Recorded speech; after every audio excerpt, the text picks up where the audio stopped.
Hola amigos, en este episodio verán que Sumrut intenta recuperar el control y reconstruir su imagen tras los escándalos públicos. Sus hijos, Yeshim y Kerem, expresan un fuerte resentimiento e incertidumbre sobre su paternidad, lo que provoca acaloradas discusiones en casa.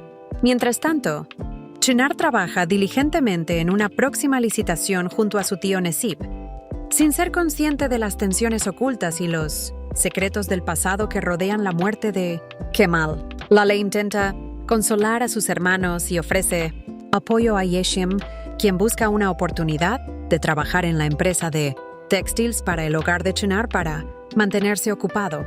Al mismo tiempo, Sumrut confronta a Nesip por conflictos pasados y negocios financieros, mientras que Iqbal recibe a un invitado en la mansión y hace comentarios sarcásticos sobre la familia Tashkuran. Si les gustó el video, suscríbanse a nuestro canal.